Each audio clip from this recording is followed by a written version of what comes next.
স্বাগত সবাইকে এই অনন্ত দৃষ্টিলোকে চ্যানেলে। আর আমাদের আজকের অডিও বুকটি হচ্ছে অ্যান্থনি মাসকারেনহাসের লেখা বাংলাদেশ লিগেসি অফ ব্লাড, যেটার বঙ্গানুবাদ করেছেন মোহাম্মদ শাহজাহান এবং বাংলা বইটির নাম হচ্ছে বাংলাদেশ রক্তের ঋণ। আজ আমরা একই সাথে সিমultaneously প্রথমে ইংলিশ অংশটুকু পাঠ করব এই বইয়ের, এবং এরপর আমরা বাংলা অংশ থেকে ভাষান্তর করব আপনাদের সুবিধার্থে। তো চলুন শুরু করা যাক।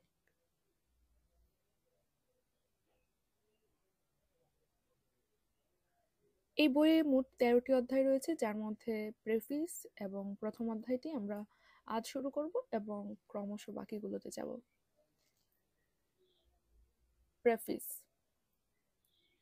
This is a true story in many ways, a textbook of third world disenchantment.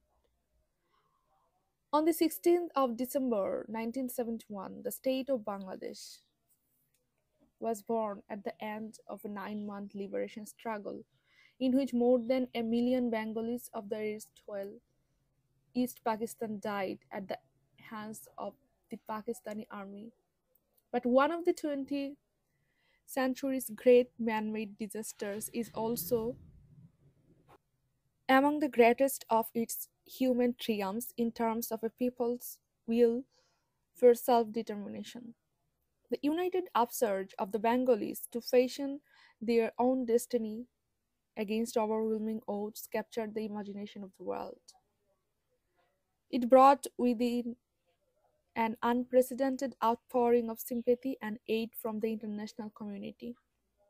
This ranged from active political and practical support to touching individual acts of generosity, and the concert for Bangladesh by pop stars in New York in 1971, which became the model for band aid and live aid relief to starving Africa. But the Bengalis gave more than anyone else, their lives in staggering numbers. Those were sacrificed to make a reality of the long cherished dream of Sonar Bangla or Golden Bengal. This was intended to be a state based on equity, justice, social harmony, and cultural effulgence, echoing the sentiments dear to the heart of every Bengali. But it was not to be. The sacrifices were in vain. The dream became a nightmare. Bangladesh got snarled in a legacy of blood. Few men in history have betrayed the aspirations of their people as did the first leaders of Bangladesh, Sheikh Mujibur Rahman, Khandakar Mushtaq Ahmed, and General Ziaur Rahman. When each in turn was called upon to make good, he took the country further along the road to perdition. Once the darling of the independence movement, in whose magic name all things are done, Sheikh Mujib, as Prime Minister and President, became the most hated man in Bangladesh within 3 short years of its founding. He and his family were killed for it, and the hatred lingers. 10 years after Mujib's death, his daughter, Hasina, told me that she could not get the agreement of relatives and neighbors in their home village of Tungipara to erect a suitable monument over Mujib's grave. People react differently when you are not in power, Hasina said in what could be an epitaph for both Mujib and General Zia. Mushtaq, who succeeded Mujib, has become a byword for trickery. Mushtaq, who succeeded Mujib, has become a byword for treachery. General Zia, the next man, was once idealized by the army, but then he showed his true colors and became the target of 20 mutinies and coup attempts in 5 years. The 21st killed him. As public awareness of the general's real role increases, Zia's memory too has become an embarrassment to his friends. This book is the unvarnished story of their times, essentially the sad history of the first 10 years of Bangladesh.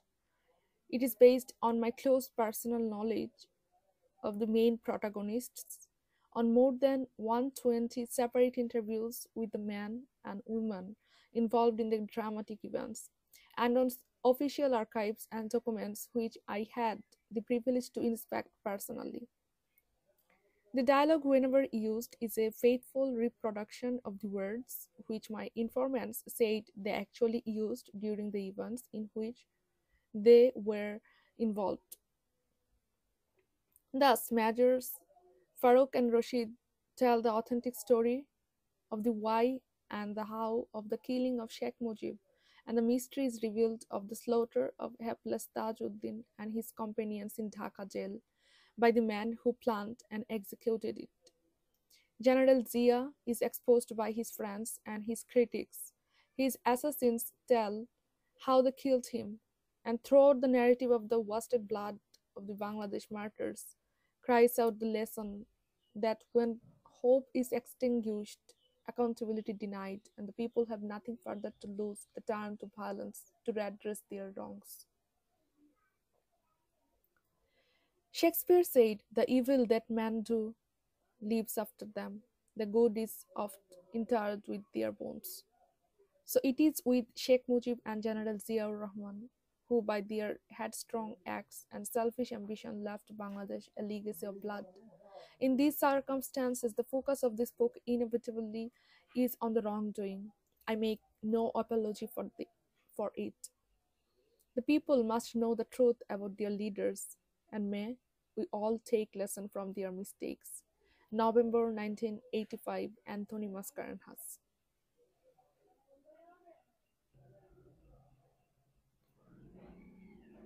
ভূমিকা, এটি একটি সত্য কাহিনী।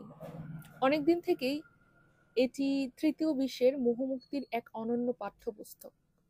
1971 সালের 16 December 9 মাসব্যাপী রক্তক্ষয়ী মুক্তি সংগ্রামের পর পৃথিবীর মানচিত্রে বাংলাদেশ নামে একটি নূতন রাষ্ট্রের জন্ম হলো। ওই সংগ্রামে তদানীন্তন পূর্ব পাকিস্তানের 10 লক্ষাধিক বাঙালি পাকিস্তানের বর্বর সেনাবাহিনীর হাতে নৃশংসভাবে নিহত হয়। বিংশ শতাব্দীর বিরাট এক মানবসৃষ্ট দুর্যোগ হলেও এরই মাধ্যমেই জাতীয় স্বাধিকারের পথে মানবতার জন্য এক সর্বোত্তম বিজয় অর্জিত হয়েছিল। চরম বিপর্যস্তকারী বৈষম্যের বিরুদ্ধে নিজের ভাগ্যকে গড়ার প্রচেষ্টায় বাঙালি জাতির সম্মিলিত আত্মদান বিশ্ববাসীর কল্পনাকে নাড়া দিতে পেরেছিল। উদ্ভূত পরিস্থিতিতে আন্তর্জাতিক সম্প্রদায়ের কাছ থেকে তাদের উপর বর্ষিত হল অভূতপূর্ব সহানুভূতি আর সাহায্যের বন্যা। এই সাহায্য আর সহানুভূতিতে সক্রিয় রাজনৈতিক ও বাস্তব সমর্থন থেকে শুরু করে হৃদয়গ্রাহী ব্যক্তিগত বদান্যতা পর্যন্ত স্থান পেয়েছিল। 1971 সালে নিউ ইয়র্ক শহরে বাংলাদেশের সাহায্যার্থে পপ তারকাদের সঙ্গীতানুষ্ঠান আফ্রিকার ক্ষুধার্ত মানুষের জন্য ত্রাণ তৎপরতার এক আদর্শ হিসেবে বিবেচিত হয়। কিন্তু বাঙালিদের অসংখ্য জীবন উৎসর্গের কোনো তুলনা মেলে না। সুদীর্ঘ দিনের লালিত সোনার বাংলা গড়ার স্বপ্নকে বাস্তবে রূপ দিতে এই উৎসর্গ সেদিন করতে হয়েছিল তাদেরকে। প্রতিটা বাঙালির হৃদয়ের প্রিয় অনুভূতিতে অনুরঞ্জিত সমতা, ন্যায় বিচার, সামাজিক ঐক্য আর সাংস্কৃতিক দীপ্তির উপর ভিত্তি করে এক রাষ্ট্র প্রতিষ্ঠার স্বপ্ন স্বাদ ছিল তাদের মনে। কিন্তু তা আর হলো না। সব উৎসর্গই ব্যর্থতায় পর্যবসিত হলো।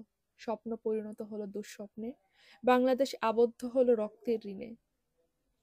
শেখ মুজিবুর রহমান, খন্দকার মুশতাক আহমেদ আর জেনারেল জিয়াউর রহমান এর মতো বাংলাদেশের গোড়ার দিকের নেতৃবৃন্দ যে হারে তাদের জাতীয় প্রত্যাশায় কুঠারাঘাত করেছিলেন, পৃথিবীর ইতিহাসে তার নজির বিরল।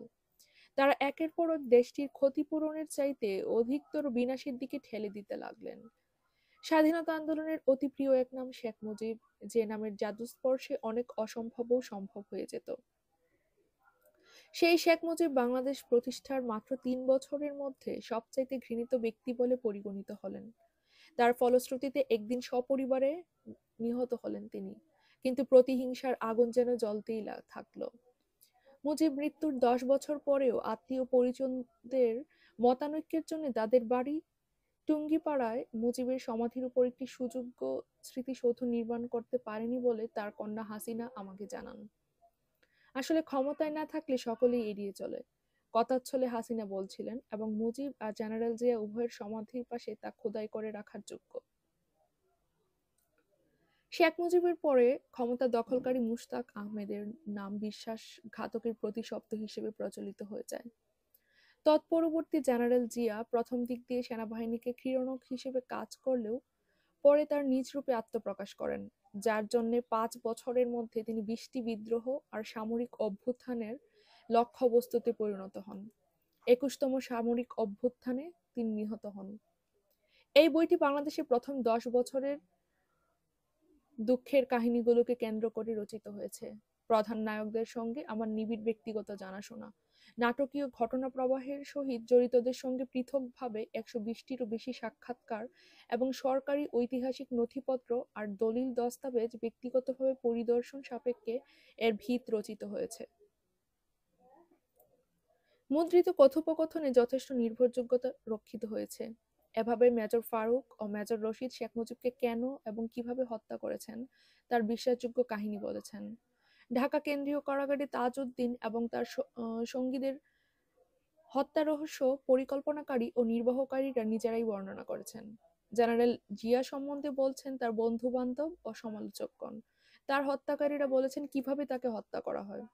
শহীদদের ঢেলে দেয়া রক্তের কাহিনীতে একটি শিক্ষায় বেরিয়ে আসছে যে যখন প্রত্যাশার দীপশিখা নির্বাপিত হয়, বাধ্যবাধকতা পালনের দায়িত্ব যখন অস্বীকৃত হয়, জনগণের হারাবার যখন আর কিছুই বাকি থাকে না, তখন তারা তাদের ভুল সংশোধনের জন্য আক্রমণের পন্থাই বেছে নেয়। শেক্সপিয়ার বলেছেন, মানুষ যে অনিষ্ট সাধন করে তা তাদের মৃত্যুর পরেও বেঁচে থাকে, আর সাধিত মঙ্গল প্রায়শই তাদের অস্থিমজ্জার সঙ্গেই কবরস্থ হয়ে যায়। শেখ মুজিব আর জেনারেল জিয়াউর রহমানের বেলায়ও তাই ঘটেছে। তারা তাদের একগুঁয়ে কর্মকাণ্ড আর স্বার্থপর উচ্চাভিলাষের কারণে বাংলাদেশকে রক্তের ঋণে আবদ্ধ করে গেছেন। এমত অবস্থায় বইটি অনিবার্য কারণে অঙ্গুলি নির্দেশ করছে ওই নেতাদের কৃত ভুলের দিকে। আমি সেজন্য কোনো ক্ষমা প্রার্থনা করছি না। জনগণের তাদের নেতৃবৃন্দের ভুল সম্বন্ধে অবশ্যই জানা উচিত, আর আমরাও তাদের কৃত ভুল থেকে শিক্ষা গ্রহণ করতে পারি। November 1985, Anthony Mascarenhas. Chapter 1: Mujib and the Majors. Nobody understands what I'll do for my country, Sheikh Mujibur Rahman. I'm going to do it on the 15th. I'm going to knock off Mujib. Major Farooq Rahman. Not one of the 100 or so guests at the Dhaka Golf Club on the evening of 12 August 1975 is ever likely to forget the third wedding anniversary party given by the acting commandant of the Bengal Lancers, Major Farooq Rahman, and his lovely young wife Farida. Farooq and Farida were a popular young couple, well connected to the enduring upper crust of Bengali society, the polished old silver that gives the country its university chancellors, man of the bar, and senior civil servants. So their party was something of a social event. Even the heavens seemed to have taken note of it. Sunshine and a clear sky made welcome brag in the monsoons which had been soaking the city for weeks. The party was a typical military bash since Farouk was second generation army. Dozens of colored lights strung between the acacias made a colorful canopy for the guests with their glasses of sharbat gathered in amiable groups on the lawn. The music came from the army headquarters band, which set the mood with hits from the latest Bengali films.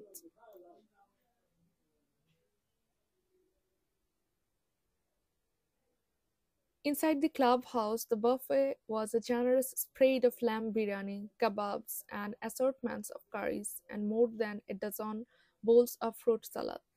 There was enough to feed an army, and the army was everywhere. The chief of the general staff, Brigadier Khalid Musharraf, who was Farouk's mamu or maternal uncle, was there.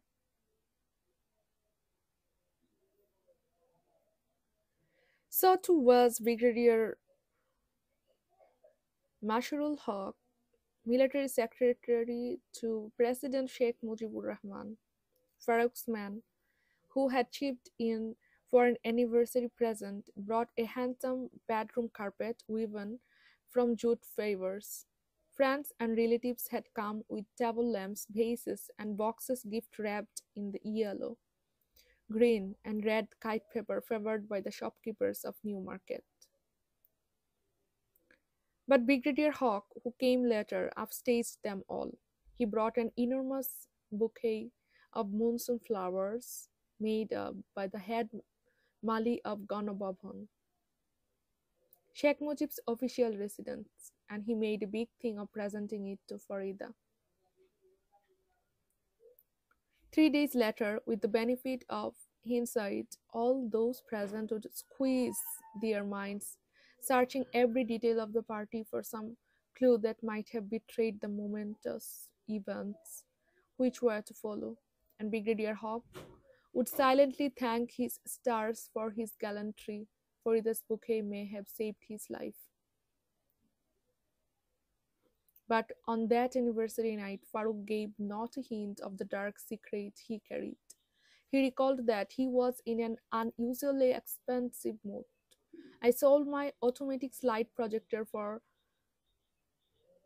3,500 takas and blew it all on the party. For him, it had an awesome finality. What he had set his mind on doing would either put him before a firing squad or indelibly carve his name in the history of Bangladeshis. I decided to enjoy myself. That party could have been my last.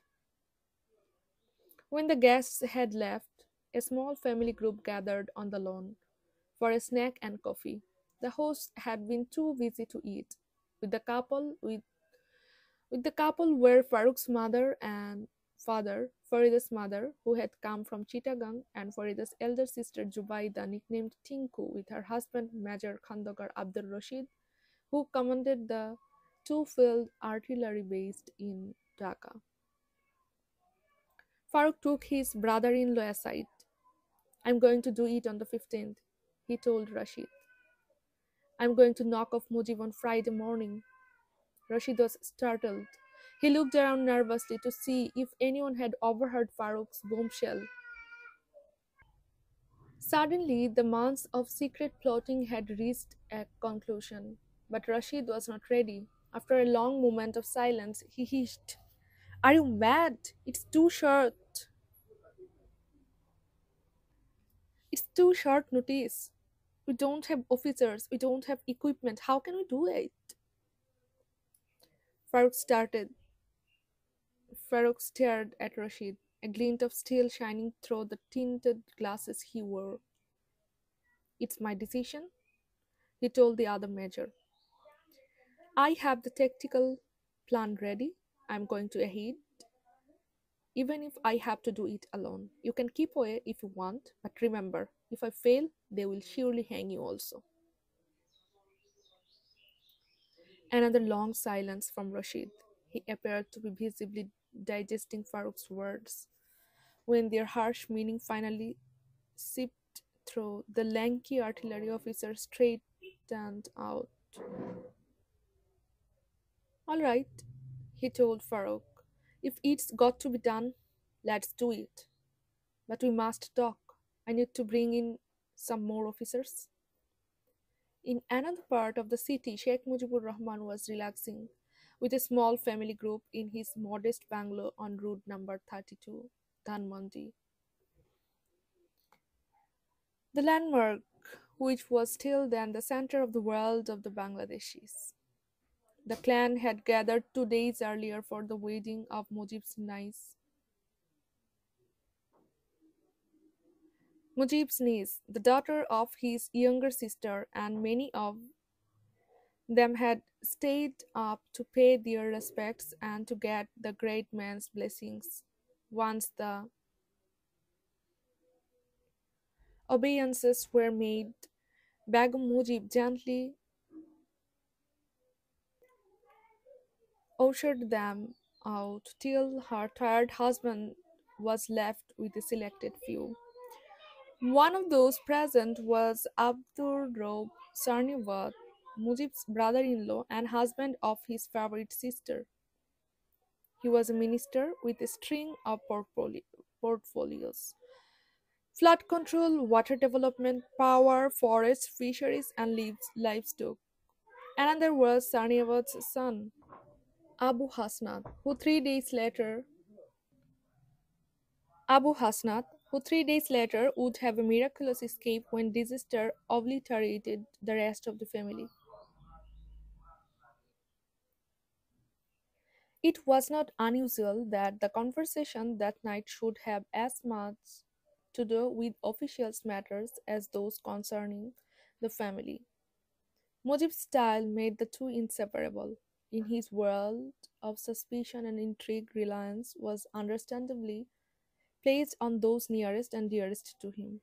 And when he became absorbed with anything concerning his beloved Bangladesh, the family was inevitably drawn in. Tonight, it was flood control. Abu Hasnat recalled, Uncle was worried about the possibility of floods in the autumn months, which could severely damage the rice crop. He told my father he should quickly press into service the dredger he was arranging to buy from India. Mujib had a farmer's gift for anecdotes. Soon, in the manner of a village elder, he was framing the problem of the moment against a background of a personal experience deeply rooted in the soil of the Delta country. The room filled with the aroma of his pipe. When I was a boy, he told his listeners, I used to play football on the banks of the river with the Britishers from the Dredger Company. Then the war came and the dredgers were taken away to make barges for the Burma Company. They never came back. Now there is no river where I used to play, only silt, and we have great floods every year. As he rambled on, Mujib warmed to the idea of what he was going to do to solve the problem. I have no money for flood control, but I am getting my dredger, he told the family. You will see how I comb the rivers. My Bakshal will do it. Then his mood changed, enthusiasm deflating like a man suddenly overcome by futility. Hasnat remembers the last words he would hear his uncle speak. Nobody understands what I do for my country. That remark is Sheikh Mujibur Rahman's epitaph. He was then nearing the end of a lifelong love affair with the Bengalis. It was a tempestuous love hate relationship, which only intensely emotional and excitable people are capable of it. They idealized him, calling him Bangabandhu, the Bengalis' friend, and they invested him with an unsustainable magic. And Mujib, the man and the idol, would relate to his people with a matching intensity, to their hopes, their joys, anguish, and intrigues, to the proffered sycophancy and the demanding greed. My strength, he used to say, is that I love my people. My weakness is that I love them too much. Since the birth of Bangladesh 3.5 years earlier, Mujib had ruled them like a village headman. The Guru, who had suddenly and a little awkwardly been called upon to make good. He worked with unfailing zeal, even if it was misplaced, and he had a secretariat full of good intentions. But then he also confused platitudes with policies. He would grasp at simplistic solutions such as the solitary dredger on which he pinned such high hope, and he would intrigue. Inevitably, the magic faded and the adulation turned sour. Despite all these shortcomings, even the cynic Siping Ping Gian in the Sakiborov Hotel, Dhaka Intercontinental, grudgingly considered that Mujib would somehow muddle through. To them and to the others in Bangladesh, it was inconceivable that he would not. But on that August night, the impossible was happening. The tumbrils had begun to rule. The measures were coming.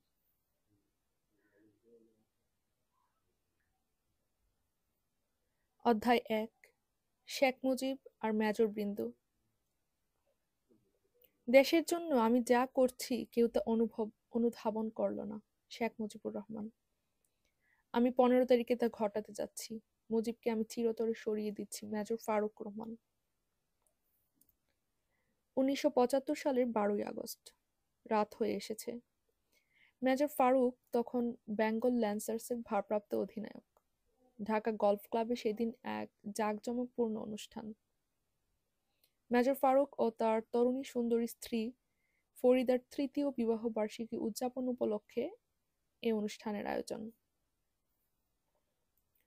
আপ্যায়িত শখানেক অতিথির কারও এ অনুষ্ঠান ভুলে যাবার কথা নয়। ফারুক আর ফরিদা এক অতি জনপ্রিয় তরুণ দম্পতি। দেশের সুপ্রতিষ্ঠিত বিত্তশালী ও সম্ভ্রান্ত পরিবারবর্গের সঙ্গে তাদের রয়েছে নিবিড় বন্ধন। ওই সকল পরিবারের সদস্যরাই দখল করে আছেন সরকারি আমলা, বিশ্ববিদ্যালয়ের উপাচার্য আর উচ্চ আদালতের বিচারকের নিয়ে গুরুত্বপূর্ণ পদসমূহ। সুতরাং তাদের এ পার্টি ছিল সামাজিক ঘটনা প্রবাহের একটা অংশবিশেষ। স্বর্গলোকের দৃষ্টি আকর্ষণ করার মতো ছিল আয়োজনের জৌলুস। কয়েক সপ্তাহ ধরে মৌসুমি বৃষ্টিতে সমস্ত শহরটি একেবারে স্যাঁতসেঁতে হয়ে উঠেছিল। কিন্তু ওই দিন চমৎকার সূর্যালোকের পর সুন্দর মনোরম মেঘমুক্ত রাতের আকাশ বিরাজ করছিল। ফারুকের পূর্বপুরুষও সেনাবাহিনীতে ছিলেন, তাই পার্টিটি ছিল সামরিক ঐতিহ্যে বলীয়ান। ডজন খানেক নিয়ন রঙিন বাতি লনের উপর শরবতের গ্লাস হাতে দলে দলে জমাট বাঁধা অতিথিদের মাথার উপরে যেন এক চাঁদোয়ার সৃষ্টি করেছিল। সেনাবাহিনী সদর দফতরের ব্যান্ডে সঙ্গীতের মূর্ছনায় আকাশ বাতাস মুখরিত হয়ে উঠেছিল।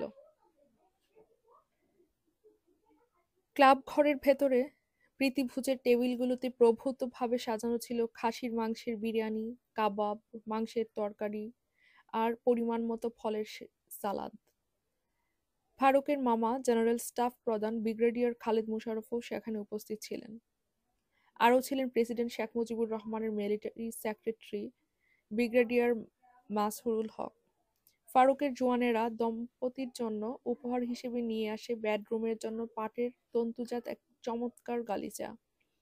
বন্ধু-বান্ধব ও আত্মীয়স্বজন নিয়ে আসে টেবিল ল্যাম্প, কারুকাজ করা পাত্র, হরেক রকম রঙিন কাগজে মোড়া নগরীর অভিজাত বিপণী কেন্দ্রগুলো থেকে বিভিন্ন ধরনের উপহার সামগ্রী।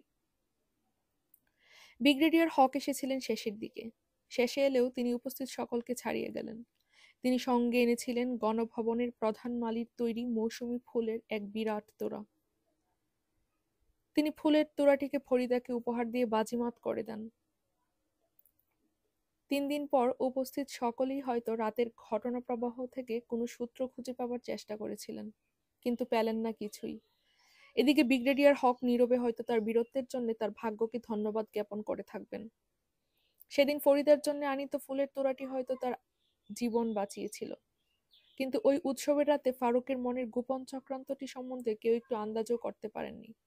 তার মনে পড়ছে, তিনি সেদিন অস্বাভাবিকভাবে প্রাণ খোলা ছিলেন। আমি আমার স্বয়ংক্রিয় স্লাইড প্রজেক্টরটি মাত্র 3500 টাকায় বিক্রি করে ওই পার্টিতে সমুদয় টাকা উড়িয়ে দিয়েছিলাম। তার জন্য একটি ভয়ঙ্কর পরিণতি অপেক্ষা করছিল। তিনি যে কর্মে মন স্থির করে ফেলেছিলেন তাতে হয় তিনি ফায়ারিং স্কোয়াডে যাবেন, না হয় অমোচনীয়ভাবে বাংলাদেশের ইতিহাসে তার নাম অক্ষয় করে রাখবেন। আমি অনুষ্ঠানটা উপভোগ করার সিদ্ধান্ত নিয়েছিলাম। ওইটিই আমার জীবনের শেষ অনুষ্ঠান হতে পারত। অতিথিদের সবাই চলে গেলে পারিবারিক ছোট একটি দল লনে কফির সঙ্গে সামান্য নাস্তা নিয়ে আলাপচারিতার জন্য মিলিত হলো। আপ্যায়নকারীরা অতিথি সেবায় এতই ব্যস্ত ছিলেন যে নিজেদের খাবারের সুযোগও হয়ে ওঠেনি। দম্পতিটির সঙ্গে উপস্থিত ছিলেন ফারুকের মা-বাবা, চট্টগ্রাম থেকে আগত ফরিদার মা এবং ফরিদার বড় বোন জুবাইদা। আরও ছিলেন জুবাইদার স্বামী মেজর খন্দকার আব্দুর রশিদ, ঢাকায় অবস্থিত ২য় ফিল্ড আর্টিলারির অধিনায়ক। ফারুক তার ভাইকে একদিকে সরিয়ে নিয়ে বললেন, তিনি রশিদকে জানালেন, আমি 15 তারিখেই তা ঘটাতে যাচ্ছি। শুক্রবার সকালেই আমি মুজিবকে জীবনের তোরে সরিয়ে দিচ্ছি। রশিদ চমকে উঠলেন। সচকিতে রশিদ একবার চতুর্দিকে দেখে নিলেন, কেউ তো আবার ফারুকের গর্জন শুনে ফেলেনি। হঠাৎ যেন গোপন ষড়যন্ত্রের মাসগুলো উপসংহারের দ্বার প্রান্তে এসে উপনীত হলো। কিন্তু রশিদ প্রস্তুত ছিলেন না। অনেকক্ষণ চুপ থেকে ফিসফিস করে তিনি বললেন, তুমি কি পাগল হয়েছো? এত তড়িঘড়িতে সব পণ্ড হতে পারে। আমাদের তো সাথী অফিসার নেই, অস্ত্রশস্ত্র নেই, আমরা কিভাবে তা সফল করব? তেজোদ্দীপ্ত শানিত চোখে ফারুক অন্য মেজরটির দিকে তাকিয়ে বললেন, এটাই আমার সিদ্ধান্ত। রণকৌশলের পরিকল্পনা আমার কাছে তৈরি করা আছে।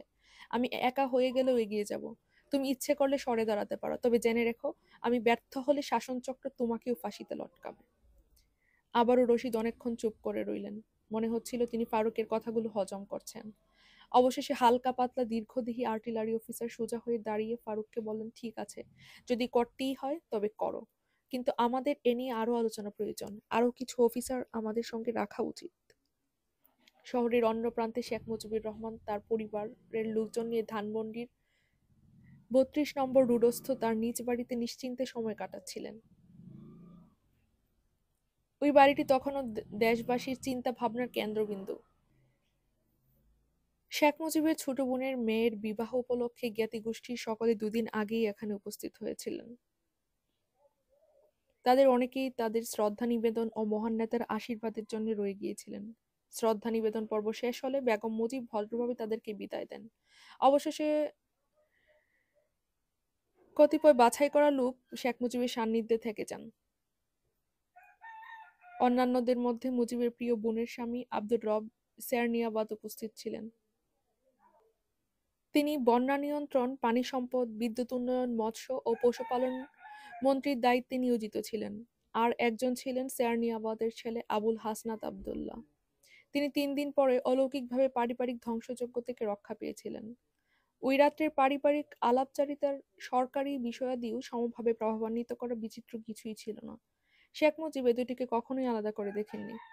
তার সন্দেহ আর চক্রান্তের জগতেও তার প্রিয়তম ও নিকটতম লোকজন অনায়াসে বিশ্বাসের স্থান দখল করে বসেছিল।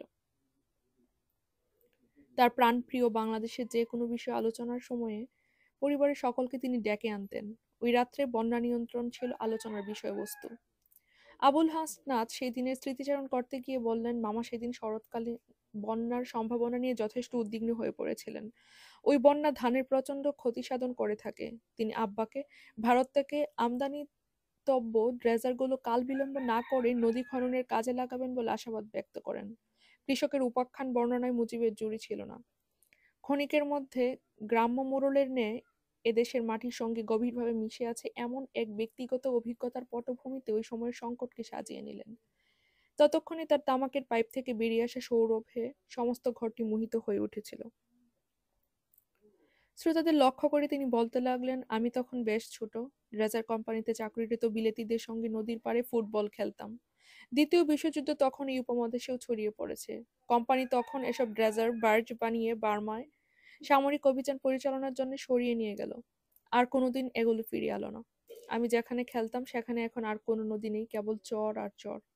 আর সে কারণেই আজ আমরা প্রতি বছরই বন্যার শিকার।